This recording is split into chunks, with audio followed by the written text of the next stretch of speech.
Aquí comienza Red Más Internacional. Hola, bienvenidos. Esto es Red Más Internacional. Buenas noches. Iniciamos con las noticias.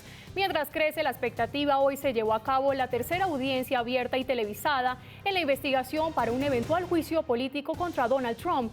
Testigos clave detallaron cómo habría sido presionado el presidente de Ucrania, Volodymyr Zelensky, por el mandatario estadounidense. The whole truth and nothing but the truth, so help you God. Estados Unidos fue testigo por tercera vez de las audiencias públicas que se adelantan en la investigación para un eventual juicio político contra Donald Trump. Hoy el turno fue para testigos clave como el teniente coronel Alexander Vindman, director de Asuntos Europeos en el Consejo de Seguridad Nacional, y Jennifer Williams, asistente de Asuntos Exteriores del vicepresidente Mike Pence. Dos personas que habrían escuchado la conversación telefónica del presidente Trump con su homólogo de Ucrania, Volodymyr Zelensky, y quienes ya habían testificado pero en privado. Vindman aseguró haber quedado preocupado al oír la polémica conversación y sintió la necesidad de reportarlo.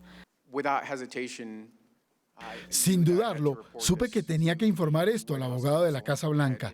Tenía inquietudes y era mi deber informar mis inquietudes a las personas adecuadas en la cadena de mando.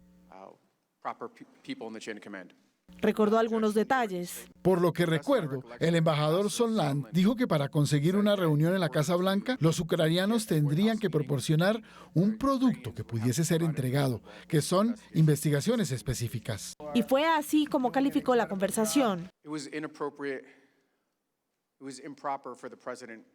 Era inapropiado que el presidente solicitara exigir una investigación sobre un oponente político, especialmente a una potencia extranjera, donde en el mejor de los casos se cree dudoso que se trate de una investigación completamente imparcial. Jennifer Williams, asesora de vicepresidencia, quien también escuchó la llamada en tiempo real, calificó como inusual la llamada de Trump y Zelensky. Durante mi declaración a puerta cerrada, los miembros me preguntaron sobre mis puntos de vista personales y si tenía alguna inquietud sobre la llamada del 25 de julio entre el presidente de Estados Unidos y de Ucrania. Como testifiqué entonces, encontré que la llamada del 25 de julio era inusual porque, en contraste con otras llamadas presidenciales que había observado, implicaba la discusión de lo que parecía ser un asunto político interno. En horas de la tarde, el turno fue para Kurt Volker, enviado especial a Ucrania, y Tim Morrison, asistente de Seguridad Nacional de la Casa Blanca. En sus declaraciones a puerta cerrada, Morrison había reconocido que Gordon Sondland, enviado especial de Estados Unidos a la Unión Europea, actuó a pedido de Trump en sus negociaciones. Volker renunció a su cargo como enviado especial a Ucrania a finales de septiembre y aseguró que los ucranianos pidieron ser contactados con el abogado personal de Donald Trump, Rudolph Giuliani. Entre los millones de espectadores de estas audiencias, uno de los televidentes ha sido el presidente Donald Trump, quien atacó a los medios de comunicación. La prensa realmente en este país es peligrosa. Nosotros no tenemos libertad de prensa en este país. Tenemos todo lo contrario. Tenemos medios muy corruptos y espero que puedan enderezar sus actos. Trump aseguró no tener claro quiénes son las personas que están testificando y, en medio de su furia contra los demócratas, aprovechó para mencionar el acuerdo comercial con México y responsabilizó a la presidenta de la Cámara de Representantes, Nancy Pelosi, de demorar la votación para su ratificación. Todas estas personas están hablando que escucharon una conversación, de una conversación, de una conversación, de otra conversación que tuvo el presidente. Lo que está pasando es una desgracia y es una vergüenza para nuestra nación. Y mientras tanto, el acuerdo entre Estados Unidos, México y Canadá no ha sido aprobado porque Nancy Pelosi es extremadamente incompetente para hacer eso. Así se cumple la segunda semana de audiencias abiertas mientras avanzan en las investigaciones para determinar si hay o no juicio político contra Donald Trump. Y en esta oportunidad nos acompaña nuestra editora de Noticias Internacionales, Ana María Rodríguez. Bienvenida a nuestro set. Hola Margarita, buenas noches a todos los televidentes.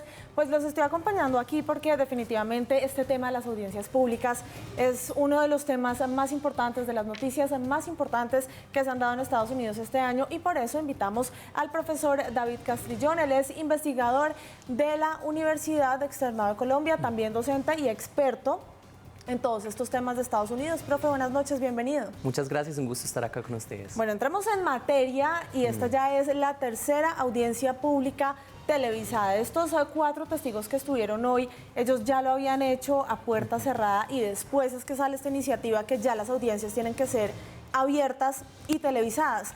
Explícale a las personas por qué es tan importante que ya sean abiertas. Bueno, pues tenemos que entender esto como una movida política de los demócratas. Es decir, para hacer el mismo proceso de juicio político no era necesario abrir esto públicamente.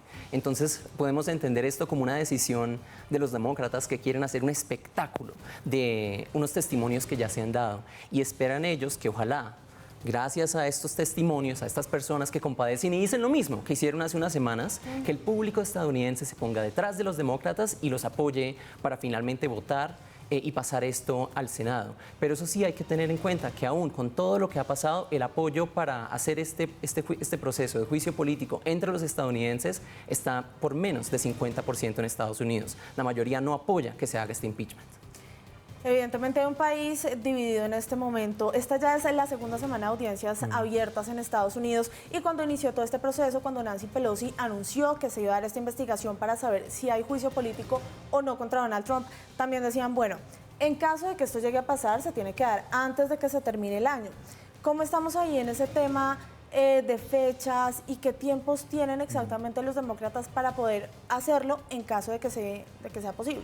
Claro, yo en realidad creo que los demócratas tienen acá una estrategia y esa estrategia es la de prolongar este juicio lo más posible hasta el siguiente año, sabiendo muy bien que el momento en el que esto llegue al Senado, este proceso va a morir. Los republicanos en el Senado no van a pasar esta medida, no van a condenar a Donald Trump y si eso pasa, entonces todo este esfuerzo, todo este impulso que tienen los demócratas se perdería. Yo creo que lo que ellos están buscando es prolongarlo lo más posible para que tenga un impacto en las elecciones del siguiente año y de esa manera que pues, les sea beneficioso no solo al candidato o la candidata demócrata a la presidencia, sino también para las elecciones congresionales. Esto va para largo. Este ya es el segundo gran escándalo que tiene Donald Trump, porque recordemos que antes del Ucrania Gate fue el Russia Gate. Se puede decir, entre comillas, que salió bien librado de esto. ¿Qué está pasando en Estados Unidos? Porque si ya salió de una, ahora se mete en otra y evidentemente vemos que está en un 50-50 y más o menos lo que está en juego son las elecciones del próximo año y no la presidencia. Claro, tú apuntas ahí a algo bastante interesante, bastante importante y es que va muy en la onda de lo que ha dicho el presidente.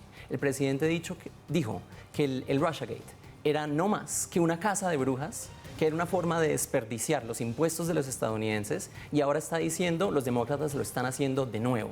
Yo soy una víctima, dice Trump. Y sigue diciendo que es una casa de brujas. Claro, y pues ya que la primera falló y se demostró a su manera como tal, esta segunda parece que hace lo mismo. Entonces, estos procesos parece que lo que están haciendo es solidificar aún más las posturas polarizadas de los estadounidenses. Hoy más que nunca, los estadounidenses se dividen entre aquellos que apoyan a Trump y aquellos que totalmente lo rechazan. Y parece que no hay nada posible, nada que saliera de estos mismos testimonios que hicieran cambiar su mente. De hecho, hubo una encuesta de estos días de la Radio Pública Nacional de Estados Unidos en la que mostraba que más del 70% de los estadounidenses estaban convencidos que nada que saliera de este testimonio iba a cambiar su forma de pensar sobre el impeachment. Es decir, los que lo apoyan y los que no lo apoyan, no lo apoyan y no importa qué digan, no importa quién salga, no importa qué pase. Es decir, que esto entonces las posiciones están muy sólidas y esto va a ser, pues lo veremos en las elecciones del siguiente año. Y además hemos visto que él de cierta manera está como minimizando a estos testigos que estaban compareciendo ante el Congreso, porque hoy hace unas horas dijo que exactamente no sabía quiénes eran los que estaban basándose en conversaciones, y una de estas personas pues es nada más y nada menos que la ex embajadora de Estados Unidos en Ucrania, una diplomática con más de 30 años de servicio a Estados Unidos. Sí, es una estrategia, claro. Trump está tratando de alejarse de lo más incorrecto que haya pasado del proceso. Es decir, sabemos que él estuvo en por lo menos una llamada. Sabemos que en esa llamada él trató de convencer a los ucranianos, al presidente, de investigar a Biden y se alega que detrás de todo esto hay una ayuda que Estados Unidos decidió no darle a Ucrania hasta que se hiciera esta investigación y una promesa de una reunión entre los dos líderes. Pero más allá de eso, no pareciera que Trump estuviera más involucrado. Entonces, estas personas que están llegando a hacer su testimonio están tratando de decir que el presidente sí sabía de todo lo que estaba pasando, además de esas llamadas, y que de hecho él lo orquestó, y él está tratando de decir que no fue así. Eso sí, tenemos que tener en cuenta que esta embajadora es una de cientos de embajadores, y no hay razón por la que Trump, sobre todo siendo una persona como la que él es, sepa exactamente quién es cada persona. Yo creo que eso sí es muy razonable. Bueno, pues le damos las gracias al profesor David Castrillón de la Universidad Externado de Colombia. Definitivamente tenemos tema para este año y para el siguiente con todas las elecciones y saber qué pasa, si hay juicio político o no. Pues nos estaremos viendo aquí en Red Más Internacional y muchas gracias por venir. A ustedes gracias. El Departamento del Tesoro de Estados Unidos reveló parte de los detalles de una reunión que habría tenido el canciller venezolano y el líder del grupo terrorista Hezbollah. La reunión habría tenido lugar en la Embajada de Venezuela en el Líbano y según la información obtenida, el objetivo del encuentro sería la búsqueda de financiamiento por parte de Venezuela por el aumento de presión sobre el régimen de Maduro, lo que los lleva a recurrir a actores malignos. Esta no sería la primera reunión entre Jorge Arreaza y Hassan Nasrallah.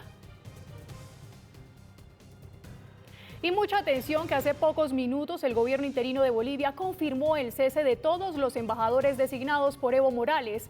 Esto ocurre después de intensos enfrentamientos entre manifestantes y autoridades en una refinería que dejaron al menos 3 personas muertas y 30 heridas.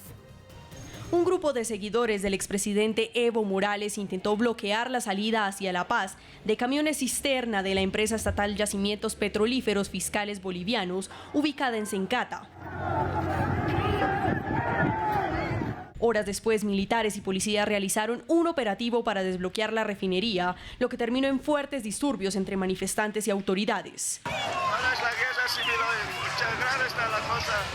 La Defensoría del Pueblo de Bolivia denunció que las víctimas mortales y algunos heridos recibieron impactos de arma de fuego e hizo un llamado a que se pacifique la situación para evitar más pérdidas humanas. En un comunicado, las Fuerzas Armadas informaron que intervinieron de manera pacífica, aun cuando se agotó la negociación y el diálogo entre quienes propiciaban la movilización. Según datos oficiales, al menos 24 personas han muerto y 715 resultaron heridas desde el 11 de noviembre, cuando Evo Morales renunció a la presidencia de Bolivia después de que la OEA confirmara irregularidades en las elecciones del 20 de octubre que le habían dado la 4ª reelección. Renunciar a mi cargo de presidencia. La presidenta interina, Yanine Áñez, ha tratado de sostener un diálogo con partidarios del exmandatario y para este 20 de noviembre el Senado buscará promulgar una ley para convocar elecciones urgentes. El gobierno de Sebastián Piñera expulsó a 50 extranjeros, entre ellos 30 cubanos y 9 venezolanos. Sin embargo, los diputados opositores presentaron una denuncia constitucional en contra del mandatario de Chile. A través de este comunicado, el gobierno de la región chilena de O'Higgins confirmó que de los 50 extranjeros expulsados, 30 son de nacionalidad cubana, 9 son venezolanos, 7 dominicanos, 3 haitianos, 1 es colombiano y otro boliviano.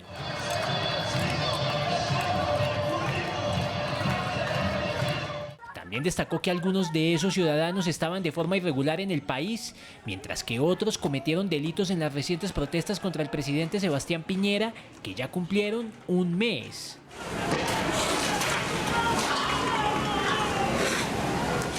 Entre tanto, y a pesar de haber condenado recientemente los abusos cometidos por la policía en las manifestaciones que han sacudido al país, en algunos casos no se respetaron los protocolos, hubo uso excesivo de la fuerza, se cometieron abusos o delitos y no se respetaron los derechos de todos. Un grupo de diputados de oposición firmó y presentó una acusación constitucional contra el presidente Sebastián Piñera. Lo acusan de permitir la violación de derechos humanos por parte de agentes del Estado. Para que la demanda prospere y termine en una destitución de Piñera, requiere la mitad más 1 de los votos en la Cámara de Diputados y 2/3 en el Senado. Gracias por continuar con nosotros. Un juez de Brasil pidió la captura del expresidente de Paraguay, Horacio Cortés. El pedido realizado por un funcionario judicial de Río de Janeiro busca desarticular una organización criminal vinculada al empresario brasileño Darío Miser, detenido en julio en Brasil, tras ser señalado como líder de una red de lavado de dinero. Cortés es acusado de haberle entregado $500.000 a Messer durante el último año en el que se encontraba prófugo de la justicia. La Oficina de Naciones Unidas para los Derechos Humanos condenó el maltrato de las fuerzas policiales del régimen de Daniel Ortega a los huelguistas encerrados en la Catedral de Manegua y en la iglesia de San Miguel Arcángel de Masaya. El organismo recordó que la iglesia de Masaya, donde 13 personas están encerradas desde la semana pasada para pedir la liberación de 130 detenidos, está acordonada desde el 14 de noviembre y la policía ha cortado el suministro eléctrico y de agua.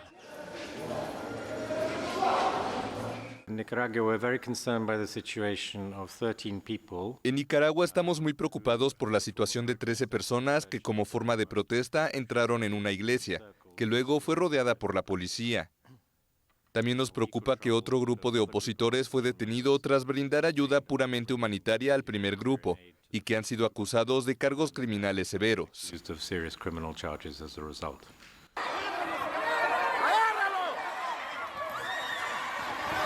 Entre tanto, en Managua, un cura y una monja fueron golpeados por seguidores de Daniel Ortega en el interior de la Catedral Metropolitana, en donde 10 madres comenzaron una huelga de hambre para exigir la liberación de sus hijos. Y siguen los homenajes en México a Jorge Vergara, el expropietario de OmniLife y las Chivas de Guadalajara tras su muerte a causa de un infarto. Jorge Carlos Vergara Madrigal falleció por un paro cardiorrespiratorio a sus 64 años. El empresario mexicano siempre se caracterizó por asumir los retos que se le presentaban. La primera vez que visualizó su empresa OmniLife tenía 22 años. A esa edad, el joven que inició vendiendo tacos en un puesto de comida formó la gran empresa de nutrición y suplementos vitamínicos que es hoy. Vergara se convirtió en uno de los empresarios más prósperos de México y en 2002 el hombre de la casa, por su nacimiento en la ciudad, compró el Club Deportivo Guadalajara por un monto de aproximadamente $160 millones. No solamente quería fútbol y era exitoso en su empresa, sino que además de todo eso buscaba una educación diferente para varios chicos, para varios jóvenes, desde el lugar que era un empresario exitoso, pero un hombre con un corazón realmente humilde. En el entorno futbolístico es considerado como quien cambió la manera de actuar en el fútbol mexicano. O rompen tus sueños y te vuelves un fracasado. Las Chivas son del pueblo, solía decir, razón por la cual cumplió en crear un estadio de clase mundial en donde se pudiera apreciar el partido desde todas las tribunas. Bajo su dirección, Chivas ganó campeonatos locales en 2006 y 2017 y la Copa Liga de Campeones de la CONCACAF en 2018. La Fiscalía sueca cerró la investigación preliminar en contra del fundador de Wikileaks, Julian Assange, acusado de violación. El periodista australiano Julian Assange está pagando en Inglaterra una condena de 50 semanas en prisión por violar su libertad condicional en 2012 y la justicia estadounidense espera su extradición, en donde podría ser condenado a cadena perpetua por filtrar documentos de Estado.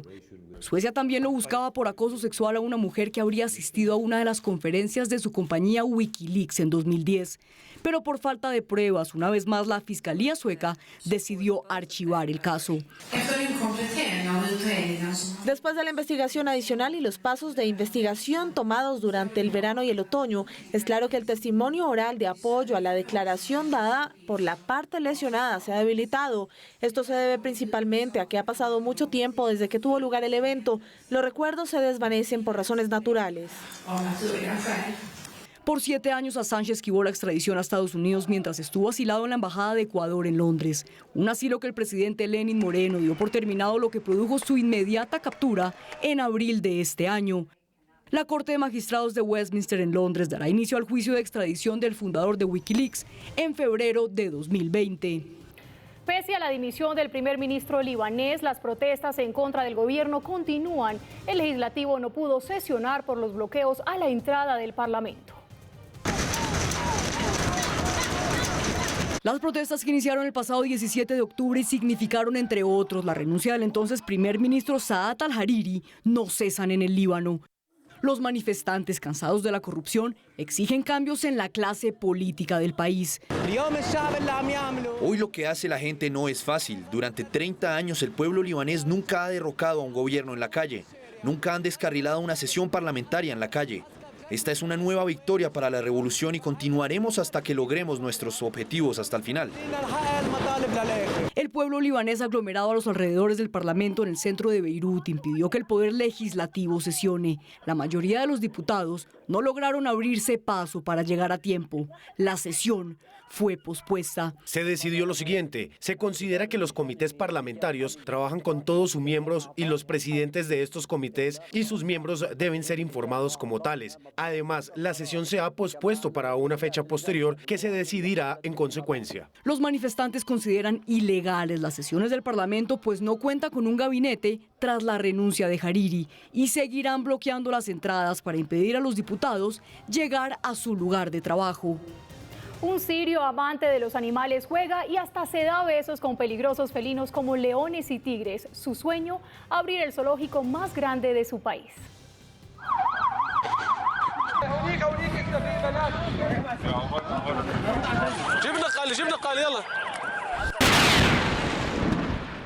Desde el 2011, cuando estalló la primavera árabe en Siria, este es el día de los sirios. Explosiones, escombros, llanto, hambre, heridos y muertos. Pero lejos de esta realidad está Samer al-Homsi, un sirio de Damasco amante de los animales. Samer tiene cerca de 37 animales en un albergue, sus mascotas y compañeros a quienes cuida y alimenta todos los días.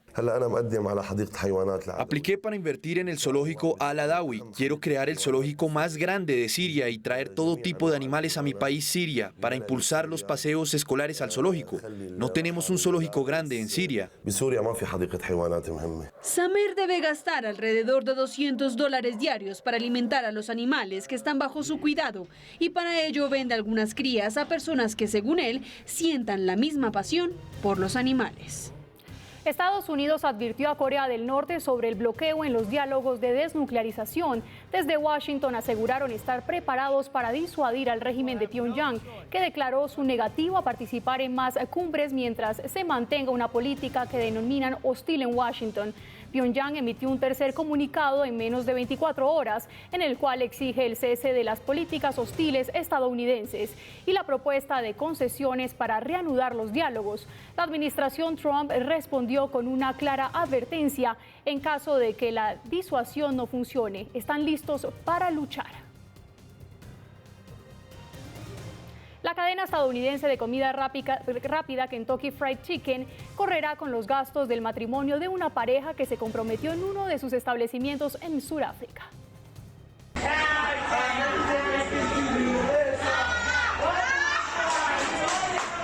La pedida de mano de Héctor Cansi a su prometida fue objeto de burla. Los hombres en Sudáfrica son tan pobres que tienen que proponer matrimonio en un KFC. No tiene ninguna clase. Quiero decir, ¿quién propone matrimonio en un KFC? Pero ante la indignación de cientos de usuarios de Twitter, la cadena de comida rápida Kentucky Fried Chicken inició una campaña para ubicar a Héctor y su ahora prometida Nolanla. Desde ese momento la suerte cambió para la pareja. KFC publicó que correrá con todos los gastos del matrimonio y a partir de ese trino, decenas de compañías se unieron a la causa. El hotel Taba Eco ofreció sus instalaciones para que uno de sus salones sea el lugar de la fiesta. Pero para llegar a la ceremonia, la novia necesita un carro, por lo que Land Rover ofreció uno de sus más lujosos automóviles para que, vestida de blanco, llegue al altar. McDonald's, otra gigante estadounidense de comida rápida, ofreció pagar la luna de miel en Cape Town, pero nuevamente la pareja necesita un medio de transporte, por lo que la casa automotriz alemana Audi ofreció llevarlos a su destino. Coca-Cola servirá gratis los refrescos en la fiesta de la boda y a los futuros esposos les han ofrecido fotógrafos, argollas, chefs, manicures, masajes, plata en efectivo y hasta becas universitarias. Pero lo que más llamó la atención fue el anuncio del banco Standard Bank, entidad financiera que pagará los préstamos de la pareja, que ascienden los $20,000. Una pareja muy afortunada. Momento de conocer otras noticias del mundo aquí en Red Más Internacional. Todo eso, con todo respeto, es secundario, no es esencial. Y les diría que en algunos casos todo ese tipo de cosas está muy cercano a la mezquindad. Así respondió el presidente de México, Andrés Manuel López Obrador, cuando un periodista le preguntó por los gastos del asilo otorgado al expresidente de Bolivia, Evo Morales. Ondeando una bandera huípala, los diputados del chavismo expresaron su apoyo al expresidente de Bolivia, Evo Morales. Lo hicieron durante una sesión en la Asamblea Nacional Venezolana ante la mirada del jefe del Parlamento, Juan Guaidó. 15 muertos dejó la explosión de una mina de carbón en China. 35 mineros estaban en el lugar en el momento de la explosión. 11 de ellos lograron escapar ilesos. Los incendios en Australia siguen causando estragos. Fuertes vientos cubrieron Sydney con una gran capa de humo, la peor jamás vista según Ciudadanos. Las autoridades advirtieron que la calidad del aire será de niveles peligrosos y aconsejaron a los residentes no salir al aire libre para evitar problemas respiratorios. Con increíbles nevadas se adelantó el invierno en Europa. En Austria, un temporal de nieve mantiene a los pueblos aislados. El peligro de avalanchas ha obligado a cerrar colegios en varias regiones y aún hay carreteras que siguen cerradas. Desmantelaron una banda criminal internacional que realizaba excavaciones ilegales en sitios antiguos en el sur de Italia para saquear y traficar bienes arqueológicos por millones de euros. Autoridades llevaron a cabo más de 100 operativos de búsqueda en Italia, Francia, Reino Unido, Alemania y Serbia desde mayo de 2017. Un total de 23 personas fueron capturadas y alrededor de 10.000 artículos arqueológicos fueron recuperados. Nintendo abrió su primera tienda en Tokio. Mario Bros, Link, personaje principal de Zelda, y el famoso Pokémon Pikachu son algunos de los personajes que los compradores encontrarán en la tienda, aparte de sus más recientes consolas y cientos de juegos.